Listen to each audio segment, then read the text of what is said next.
Olá, estamos com o escritor, ilustrador e multiartista Pacho Urbano, que acaba de lançar o seu primeiro livro, Vidas Despercebidas, pela editora Verve. Pacha, conta um pouquinho pra gente como é que surgiu a ideia de escrever esse livro, os mini-contos.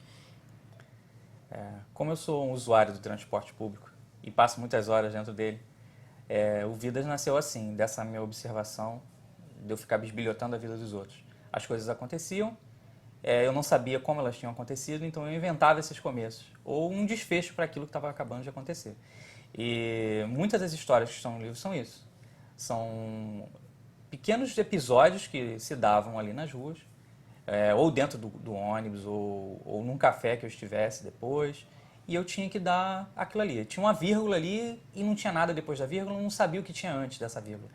Então, o Vidas Despercebidas poderia, ao invés de eu ter usado reticências nessa capa, eu podia ter usado vírgulas, porque a maioria dessas histórias são isso, são uma vírgula antes, uma vírgula depois.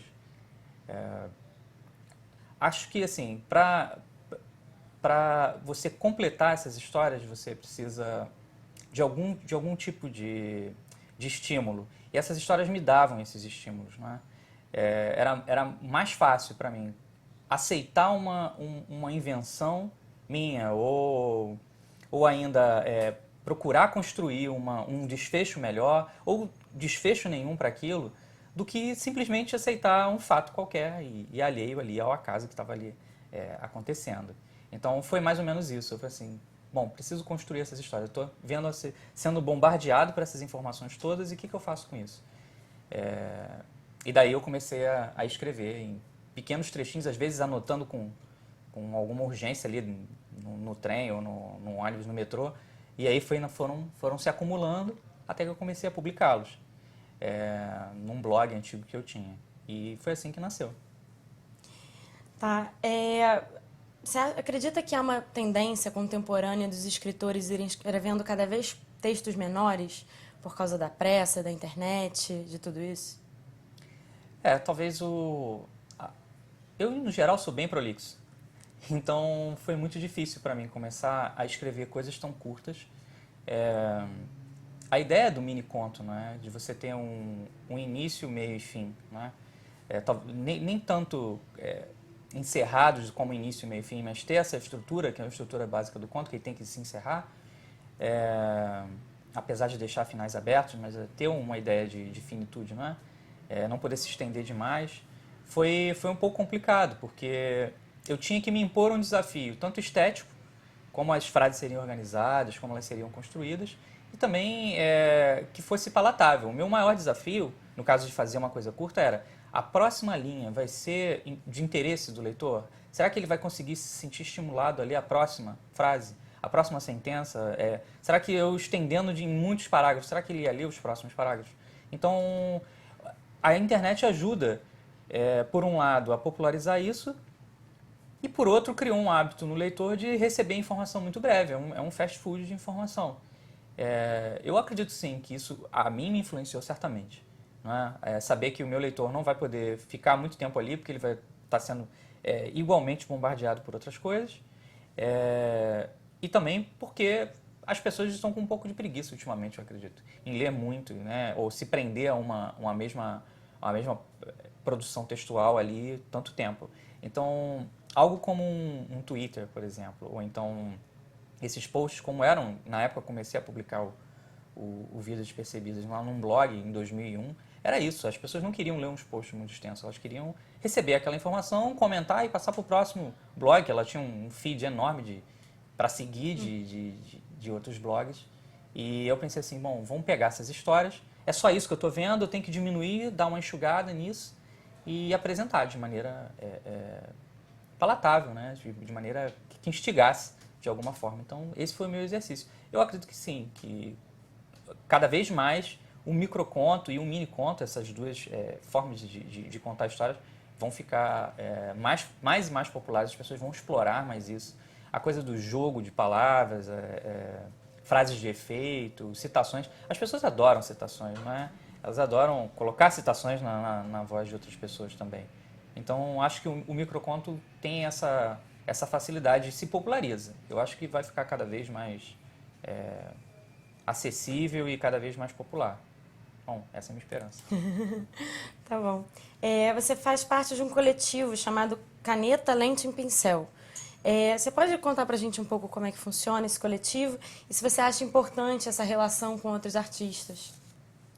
Como ilustrador, que eu trabalho como ilustrador freelancer durante muito tempo, o contato com outro artista, seja um escritor, seja um poeta, ou mesmo um repórter, uma coisa, é fundamental. Porque é como se eu entrasse com uma coautoria, minha visão sobre aquilo. O Caneta, Lente e Pincel, ele propõe isso, ele propõe uma parceria momentânea entre um músico, um poeta, ou um escritor, um romancista, alguma coisa, e há uma troca de produção artística aí. Ora, essas parcerias se dão o escritor enviando um texto, eu me inspirando nesse texto e produzindo alguma arte, ou ao contrário, faço uma ilustração, envio para o escritor e a partir daí ele cria ou um poema, ou um conto, ou um mini conto, às vezes uma frase. E é muito interessante ver como um mesmo produto, né, uma mesma produção artística consegue ter tantas facetas diferentes. Às vezes acontece a gente se inspirar na obra do que o outro fez e dar um outro reflexo naquilo, eu acho fascinante. Às vezes, na hora que eu estou concebendo um desenho, a qual eu mando aí para essas parcerias, e eu tenho uma impressão daquilo tão clara para mim, a ponto de eu conseguir transcrever isso em traços ou em pintura, e o cara pega justamente um detalhe que tinha me passado completamente despercebido e ele leva mais longe. Às vezes a minha arte está tão preguiçosa, né? Você olha assim, não, mas ele só fez isso. E aí o cara desdobra aquilo com tanta profundidade que você fala assim, cara, ele foi num lugar em que eu não fui. Ele conseguiu ver uma coisa que eu não vi. E o mesmo às vezes eu tento fazer. Explorar um detalhe que às vezes não é o central para o escritor. Já aconteceu isso, um escritor dizer, poxa, você conseguiu captar alguma coisa ali, né? Nesse meu conto que tinha me passado batido, assim, não tinha me atido. Eu pensei que você explorar esse que estava tão mais claro, tão mais ilustrativo, né? Tão mais fácil de ilustrar, e você parece que foi pelo caminho mais difícil. Quando na verdade não, aquele era o caminho que era mais fácil para eu fazer, que eu enxerguei que aquilo saltou às minhas vistas. Então, não é uma esgrima, eu ia usar o exemplo da esgrima, mas não se trata de uma esgrima, eu acho que é mais cada um remando de um lado, apesar de remar às vezes em velocidade diferente, mas indo para uma mesma direção. É isso, apresentar uma nova visão sobre as coisas. Eu acho a parceria que eu faço lá, várias parcerias, né, não uma parceria só, eu acho incrível, assim. Acho que ilustrador e escritor tinham cada vez mais andar juntos, assim, né, que é o que reflete nos quadrinhos. Texto e imagem caminhando juntas e explorando, às vezes, âmbitos diferentes, né, de um mesmo acontecimento, de uma mesma piada, se for um caso de uma piada, ou de uma mesma história. Eu acho... Bom, eu sou suspeito. Você falou aí dos quadrinhos. Você também é autor das Traumáticas Aventuras do Filho do Freud. Você vê alguma relação desse seu trabalho com o Vidas Despercebidas? Bom, além da brevidade, né, de tentar resolver às vezes, tentar sintetizar uma teoria freudiana, por exemplo, que eu brinco muito com isso, e tirar sarro de uma teoria inteira, né? Em 4 quadrinhos, às vezes é um desafio hercúleo para mim. 4 quadrinhos e alguns balões. Então acho que está isso. A semelhança está em tentar fazer com que o próximo balão seja um mistério ou um degrau, uma piada final, ou isso, tentar resumir ao máximo uma ideia, tentar sintetizá-la sem que ela perca a graça, ou ainda dando graça a uma coisa que é muito séria. Não é? Muitos dos contos do Vidas são assim, é uma situação absurda, ou uma situação extremamente grave, mas tem uma dose de ironia ali, um pouco de humor negro na coisa, que afinal de contas não dá para ficar só chorando o tempo inteiro, né? Você tem que rir quando te acontece alguma coisa desagradável. E o meu personagem, como eu retrato, né, o velho Freud, ele é bastante desagradável, na maioria das vezes. Então eu tenho que dar alguma dose de humor a isso. Alguém tem que ser leve nessa história. Ou no tamanho das frases, na maneira como a piada vai acontecendo, ou então no ritmo em que a coisa se dá, não é? 2 quadrinhos, 1 quadrinho, 3 quadrinhos, eu tenho que sintetizar tudo. É mais ou menos isso, é um balanço que eu faço. faz parte da coisa.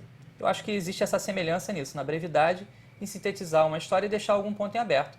O leitor termina de completar aquilo. E como os personagens, por exemplo, o velho Freud ou a Anna Freud também, irmã do Jean Martin, eles são inexpressivos, né? Você não consegue identificar muito bem o que eles estão sentindo ali na hora. E eu deixo isso a cargo do leitor.